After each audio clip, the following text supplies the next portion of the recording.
Osahene Abrokwah Abebuo ifiri makache se obi bua na se so fa wo me ho me say de amakoko nani a ontimi hohoro me nko no onko tete nshirawa se musu na muka se okwase na odina nsutini mama koko nani sa na te he o wakwase ana o se ye de me nyonko ne me yesi okwase ana odi yo ebotiri modern o Pablo ki o se okwase ana ojire nguro me se eja na aguru ho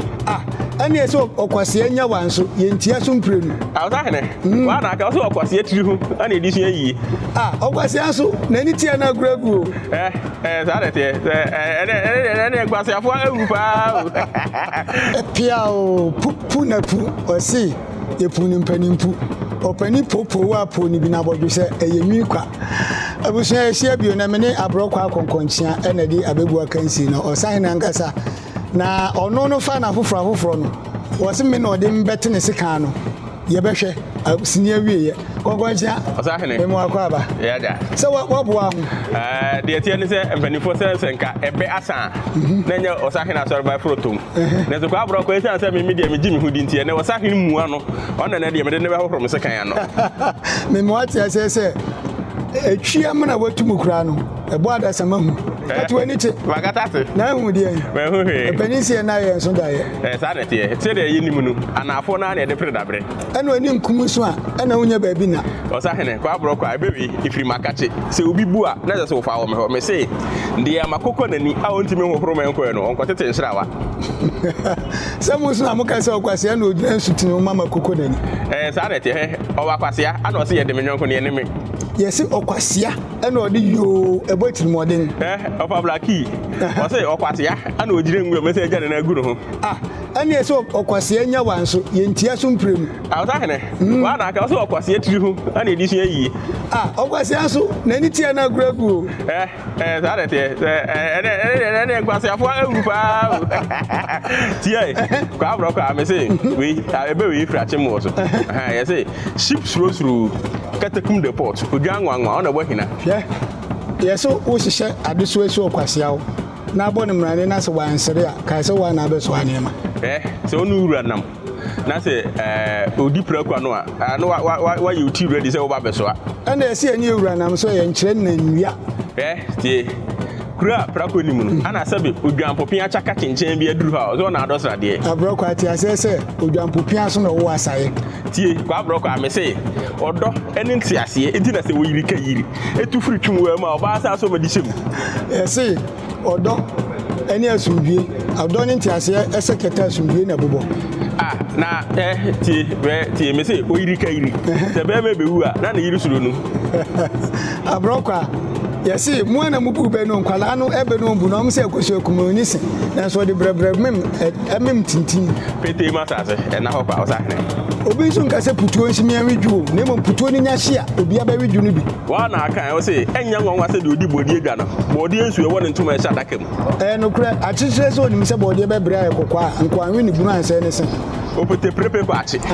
wasi se na ni edin na nya man kasim dwem Osahene ene esi enka na dodo nyina na eya wa nko opete prepe ko achi nka ne ma ye mpensa hasa me se ye de aputuo ana Jesus abransam ense ma chede hwe yesi aboa no odi ni din ena we ni bu ana tie me say aboa no na ka efre na asafo aka agye yo na so ye fa na ne achichiri ni nti ana me efre na achichiri de yesi na nka aboa ni din ede aboa na nka ni din di tachi afrobo da sembeto ni fie wan hwe anka nti ena efre no asem trafie ni we di biasi kwasi ame yawo o bre de pimpimu na so odonti ne yiri moto amufu o de se na keka me kam wa tira se wudam ham na ti kukuro pe na che sa chichide na efro na yire Osahene wa o yire a ona ne te no se wo pese okọ no no ka se twen na ne banum yi a on se omletintin bia anya mo na mbu be de se wo pa yire ne nada na wo kọ na chi a wo de bomodi na to a no bepem ban be ma entwa dafa enya ne be ma wo na chi Osahene be ma so hwe ase a ne be ma ne pagya no ana se be ma so hwe ase a na ye wie ya no ne ye ka me ma sem na pagya ti a wo ba ti a eso adwuma ba be yo Osahene ewia mpani se o de adwenbone eboti afi a aboa pramri na epampam wo eya nokura na de okura brodua na nyi cheja na aso no so ohene yenyeje no me se abrani ma brodua benya munam a na fi kanku a Yesi one on pam no ono wi akwankwama. Na se ne onye obi aburo nti ne fifiri sen Osahene. De kwakuo be die twa aburo no ene hia na ye de aburo ba obedie. Yesa na te ene kwakuo na awka no. So okopa kwakuo motodi na osi ajabofo o kwaya se epe. Na da na akom. Yesi se ayi krotwa mansa ye dede kwaya se a kontrofi e da tietia no. Kwa Abrokwah me say kwotwa mansa ba ye de nkuma tete no no. Ade sema mai. Oni pataku mpiri no mpehu. Na wo Abrokwah na aka se so wai otwe kobere janka odi krotwa mansa chi kwa didi onka so no onka sa so ye biane man die Kwa Abrokwah me na me ka me say enye kwotwa mansa bra na aso ana otwe janka obo na batim dwi ma no mosi osibo se hia na o wisle atufomosa ana makwotwa mansa o ye twa ana esi nyansabu senti ana chenchira ne munye dusi okolepon tie me say se na akwabomofo o tachiman ono di nke wo say se ananse ahene emra ana se ebra no sankoto wa no wa ntekuma ebode a otimi sabi ana esi ananse nwen tintan ne ntekuma de bi kan wa da na afidie yi anoma Osahene nesi se wo se nyo tan a wa ba tu se ntintan wo da no wo se ananse wo go bisa katachiri se empani si agatachiri nye ne bibi ni kankabi anka wa nyane ka wa nturuku kankabu ofori amanfo so so obehia na yira yefra ye gusa na kawase yesi kankabi na bo ni dinu ina be prepare ni ba ku bo ta fachi da bi Osahene Kwa Abrokwah ebe we say na mafo be obi atia on fa bi we say obi nkotra bobo yemu nkopre from anu na say nkopre condition what can you ebe we mi nkan wa asem na ye tiefo na ngasa emfanti ame me ka tro say se kosu ekuma bi na dwen se wote hausa kasa dia ene me manisanu tie Osahene tie enum tofo hene na Kwame mpadu o se ye nkwantaw se ye nkwantanan do do na kura nkwanta de oduru hope onimi ne kwanta empanifo se ye nyina nkwanta ntwe o mani na so to da wa ye gina twan no ka tire na ya atenkran odoma nkwana na atete ehwane no ansa na ye woni na ene na ja unso no ye krati ni obu akrati fo be o se me ba me kan sure say Abebuo inevitably yours when could receive at all races educate you from further terrestrial hostilities so try ye bo ebe no ye gire ntam me mo ati asese Ghana obi ehun se o kan twi bebra na adwen se wonte brofo the early bird catch the fly and more to ntam no ono dia sesra pe tie we if you are what say beautiful flowers attract butterflies if you are efe no ana twetwa fafranto no kura yesi onipa ho ofeti se nhwire abiabo so aboto me say if you do not take part of the struggle you will never appreciate the effort of others so anko bi pe o say yanko na so ko kunko bu mrewa ne apemfo ne nkwala ba se o meje ensamrani Osahene tie ebe no abba mu se soro ebe no na me 2 million na ba kakra bi na mabu time no kra so ma me ani ade ka ebebu amade ate gube ni enko tie me say he minim zina patu pre wa hu pre buo yo so ochina mesim da ntina yonko pasachi ono so ehunu buo nwi no Dr. God is great. Na nakodia. Nyame fa ne krenti. O say leave nothing for tomorrow. It can be done today. Ade a bit mine ne ye fa so ochina ntan se mpanin say akokọ say ochina metu ene metu ade a che metu na otu e ba metu nti na akokọ wantimi ntisi anoma no wa hwe afofanto ebu nu so otimutu tisi anoma hu na ohuni so wa jimi tie we fi fante na na fante wo say oso na abran ye no onye mo yadro enfo me mo ati asese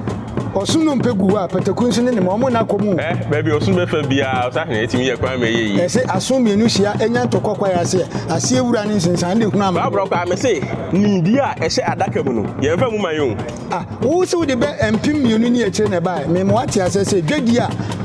nkrato na so te se wote sunu na wase muna Abrokwah me say enye ade a efe enyina na ede kire nti na oba pa akusika ne nsa ba ko ehye ne nkatakon mu no ye se oba bo ne kwa wale ye mpire ye ho fa ne da ma atati aboso obo se onyankopanya wa otwetwe wase ye se atati ansam so dum na so onyankopon bo na manefo ene so se wo ye ho atiki den a ye si wu mpampa saa na wo ye ho nkrama eni mu ede ko atwe asen se obone bo fra ka ehu so obone de agon ka nsen ko a anka onyina wu ka fufo so anka jejejwe bo bidie hwa utina onfufo ho so a eda wo kwaye jampumani pope ma akra wo se opese oduane ye oda mekom nyewo ena musi awie fufuo che eja so a ehia kwanhia eye sa na tie se uni wa ba esa sabone aka enka se boja tizibo mposo ne enko ena se uni wa ba wo nyunkrom so a wabodi mpamu da se ye fufufi so a kasade ate so enka sa te go ba su ye wa wianie hwa fufuo nkunta ye bunu waduro ya homi fo bi hwinim saa so na obi so no waduro ma ya afo se kan sampan bia e kan sampan ade na me mo ati asese mpani e wo fie na bia na wo nwuram ane me mo ati asese onwam kesemiri kwata so onye obi akosi anochi wakufo se onya atano no wa no no odi na bampo kokram eda ni trim tie me se mpani se se tumo du pontu akọ e bia na tokro dem ana se du pontu tu a kokotira ka bo alinyan me se obrebre ntachi oso onu machima se abo ade ntse fosu abakwa bi osa so fa kwa chi awia ho tansane nkosane bi mponti enya ntontom ho tansane me kuma dukuro nkwasin ntontom anyum obi antin so obi ate ne nka no obo ne nse wama no tie be we na se no so Kwame Abrokwah me say obi tie what is say enya obi abro ti de fifi sen etim what to pete to wo beti wo nyi Osahene be ebebu na wo disi we kan gwa wanu ye tie ne say abaya de boba fan no ye de kire no abaya de boba tetu ye de boba ba da bi se woni pani be ko na awia betu widim tie se wo chia waso di asema odu wanu nam eyi ga ha na opani so ye mo ne tunsuo mu yes anet Mr Garlic o say kitia ni gani se ni wani gani se brekwe okitire ya mponsa o se ni tutu foma na jese na kosu ko be fa dia o pa kekani nyina bom na ese o preach na bragro mu a o wale sin obi a yes anet Kwame Abrokwah be free market me say abo aponche o so one onkofo obi yire ni agena ye front word be for mame onyim so mame say o pa yire kai say aponche o so kan o na ewu na tiriba yes anet me say Kwame densi apia ahisem ni abufusem eni atantansem ndi na Kwame densi apia okata kontan enye ni shebda ne nkra bia munsem no Kwame densi apia na bondi odwan ka se ni bufu oka sa na tie Kwame Abrokwah me se kokubatan e bon krodon kirede e wo doctor so a obofo to ne maso awrawo ene kokuo tu kwan na ode ne bakoja a prinkensma eni popo owura se ne bani su a ene onye na agro no ngase on popo na ni nkire no Osahene ya o ye din kwala ga se no mo ntaba maso a na de ada na hinye yesi fia akoda ni mu nkonkon ba mpanimfo na bo ma die o sa na tie panin su tira fie ma mo frawe na nka before ibu na nka before ka ho na se akanfo hunu na nka nam de ntem no ene so fo wi ni nyina bi ye no ye nkwati fra o enkonta wo sa na tie se ansa na obi si humani suma me a emfawo ni hunu mu nane aben Kwame Abrokwah me say tidie kwasafo abna anya kwan a me so ne boda wa no ka ne hu se ne fira de ko boda wa no me mo ati asese enka ensuo nko aye me a enka okawa o me yi de oda wa no da odanchem otinsuo enso frama na otwe odanchem so no ope ene ja hye ne kwa ya sen kan dabre ni nsuo peni say de deba ene kokoba obi no be yakrobofo ma wo ka krobo de manfa krobo ben ma krobofo no ntwem aho atwavi ele hemele ka wa chole tupe enwango hunu nso fe no no da ni tupe Osahene ebe no ahu Ghana fa na nyina ebe bia kasa bia mi mu bebu me say we nsu yakrobo be na nanon krobofo say teisi na ma esi chapipe gbono mayi oye pedwenam ase ne say wo akonyo atese no obi kasa so na metra so bia nya tokoro obi kasa wu na mini wade de ayeduabo so onim gromafo no to mbe na ase Diego Shaiga Samtuma Shayabre omse anopansuo se yadwuma na nse se ono oyire dampam Osahene tie me say wodo ano do nwira mpani bo se bi ngo eye no kure ma me mfa nko adwira o mo mbo kena no mo se sokomo nsanji ntabogonkele echesa no pansuo e mo ba akofo ni entrese no oni ma no mo no katachie wo bube ni se wodo ano do nwira ebi ngo na wonim se kwaye aprembre ni nwire omye dia pafo na edo Osahene tie me say katachie betima enfom so na so ni a okona chi eyensie no wona ye dombarima yesi wo hene a opa atro sem no na somfo nyina ya torofo Osahene tie me say se wutu kese wa atokro so ko mu srade no enje se wo ba ma hu na wo se wutumi sa ba atime etre so biemu ya odan ma mu dia na wo ba ma mu katachie me mo ati ase se be queen eni bedu akom enya ntokwa na so obi antimi ampata yale ya de obeda no asi ho Osahene tie me say se bedi akom di fatana akonu enya ngwangwa ni ade o yesi fofie antoata eno adwale abam sa na tie tie be we na che no chebi dwasan obo na yanyu ho ne mu tobi si anamu mi a medi mi chebi kura no pano ni hia me tie me say se wokọ achempia pia se betotesi mu nchi dape uji mprenke se nko mamufa saa na achim emo so asampo buru so yakọ ni nchi da okuro mu be tie me say achimo so for mema e kwa achimo krofu ma apɛ no na je ma ani achimo so ne mo wi asempani se odoko no odo wontia ɛno ɛsɛ ohun krofa onyankopɔn pa asante achim krofa yi ntino ma ata bo sie pie wo na sɛ ne onyankopɔn so ɔmpɛ asem ankema pɔde se ntino ma ache na tomasiem ɛyɛ nokora sɛ yɛsi aboa na no ɔden no ɔna dadua mu ɛne etie ba we firi wa okrom adɔmfɛfoɔ sɛ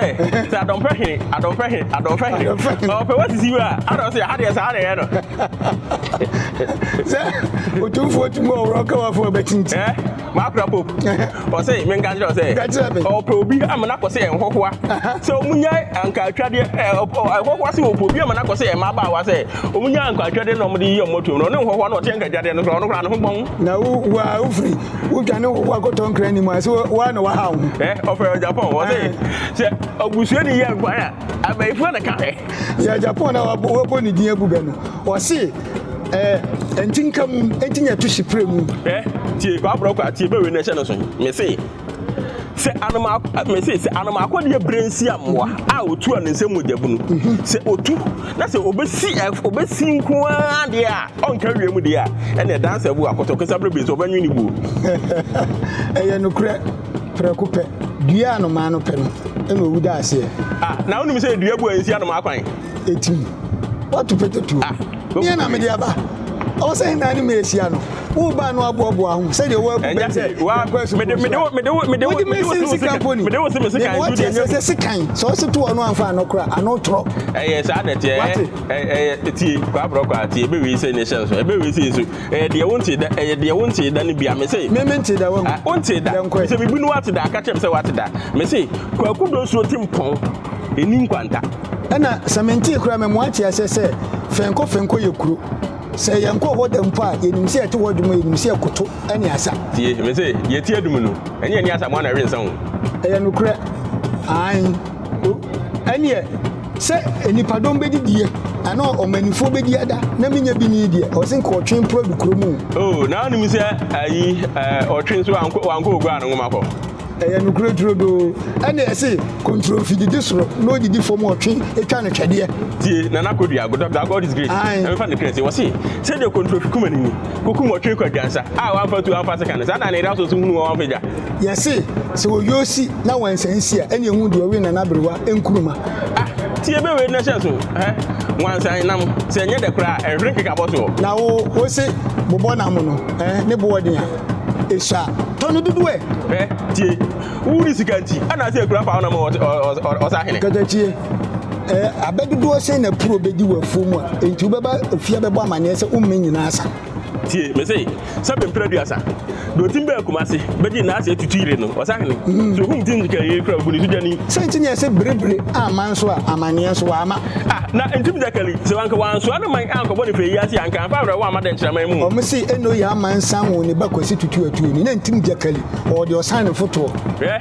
ɔfa blaki ɔna ɛba no atwema nwene so na matu sɛ ɔse tie bɛwei sɛ yɛfiri ɔfa blaki hɔ ɛno yɛwie a yɛpɔn a mede ɔfa blaki tena na ɔfa blaki so ɔno nso wode ne mawiewie ne sa ma ɔkone adu tuba ne mu bɛni nkɔ tie bɛwei ne sɛ wontumi nka biribiara na ɔfa nkɔmfisu mi wontumi nka ɔse ɔfa blaki ɔse sɛ ɛtwi ankye a monta ni yɛde nkuto ɛna dɔn pɔmpɔ yɛde nyansa ɛna kyerɛ prɛmpɛ ɛyɛ nokorɛ yɛmfa da koro nso ɛnkyerɛ twie ɛyɛ saa na tie bɛwie sɛ ne hyɛ no so ɛbrɛ ɛno yɛ amasa ɔwo ne bɛkɔsi tutu atuo no na tumi gya kɛlɛ ɔde Osahene foto ɛtim monyina mugyina ha na asɛm no baa mɛse nade Osahene wɔ metwi wase akɔtwa wo ti a wowo na wo sɛ wakyiri worɔ na wobɛgye ɛkuro no ɛbɔ wakyi mede yɛ dɛn tie bɛwei sɛ ɛsi fifi na nsi adeɛ frɛ ne gyerɛ kutu kuraku ɛne kuraku ɛkura sikanti atwa ati a wo sɛ mu hwɛ yie na mekɔn da kuro ɛne tie bɛwei no sɛ akoro sen ɔso ɔno ɛnyɛ sɛ wadwinso kuro bɔ ne mu ɔkorakora no nsuo no to na sɛ ɔpɛsi ano de apɛsɛpɛsɛ ne mpatra kuro bi nsi nso ɔbɛfo atwea bepɔ a ɔkɔnye nkyɛnkyea na Osahene nsi sɛ nka bɛbɛgye aberewa ne sɛ ɔde ne nkyɛm no afiri yɛsɛ aberewa nam no ho bɔɔfrɛ da opiapia no atofo yɛno nso te sɛn saa na sɛ aberewa nso ohu sɛ aketeesia bi gyina hwɛ mu na ɔdaadaa ne ho a na kaa ne mmabaawa blɛ mu ɛndeɛ nokorɛ sɛ ansa na obi bɛkyɛ aberewa deɛ nso na yɛ ababaawa bi nti a ɛyɛ ne nana ababaawa tie ebe we ne se no so Kwame Abrokwah ebe we free ma every ma dwo so ebe we dey so wonte da na na machi mo so for say men kantene tie ase say ukoto se kudwa Abrokwah otita sampo bunso ni a emo adwonye o se ho no mo tia ha ho nyani abrewa ntwe prensen suru na dabum twa tie so se uguso bi bada no ko ho no de ne ko adonfa ya me ho no patutu a Osahene enemu sa ne yesi yɛsɛ fam mi de hiada eti nyani abrewa twe premani ska ko no edi ska ede ɛne ɛti ebe we se ne se so ma akora po wɔse me nka na ti ase se ɔchi man ho dɔ ɛne hu emu hu amane amane nti na sukasi abrim wɔntumi amfa na amane yankɔbɔ abna po sukasi apo wɔso ani aba wɔ prana boboa no mane nti ɛna da bi ɔbɔ asɔkye ɔde prana boboa no tie Adam Edrusu wɔse me nka na ti ase se uhu se ukotu se dua bi asu sika ye tie bo ase etete no maako ti ase sika efi bi ani yɛsɛ wo ho kyerɛ kwa ase na apeduafo a wo bi anyina sɛ ntia Osahene na ye kuta kotokuro enam efie kura enam kurom kura ye nya trentwi na wa kuta ba nam kwa ase na banya treta kwa kuma tu ye na dua bi ani we sie fikyɛ ni hini ni fie bia wo du treta kuta e fra no poma pia o abusia momo musem kɛse pa enne ami Abrokwah konkonkyia ɛsɛ ɔno Osahene a memi Abebuo mu Osahene yɛsɛ da abɔ mihire na sɛ wobɛtumi a agye sɛ woba na ade wohyira aba wotumi a ade agumi so ama obi ahu sɛ me ne yɛtumi ɛtumi mo ate asɛ sɛ ɛbɛ no sɛ mekɔ abu akyɛ sɛsi a ne deɛ ɛnyɛ wɔbu akɔ akyɛ dabi na bɛno sɛsɛ kura na ɛsɛ me kura me se me sika no dodo ɛti abusua ɛnɛ Kwame Abrokwah wei yɛfo edi kan na wɔn adwene sɛ ɔno Osahene bɛtena ase na mo hu sɛ yɛse tudu asa kura no na nya akɔwu anto ase yɛtwa yɛ ho nya san bɔ fa to so mienu pia o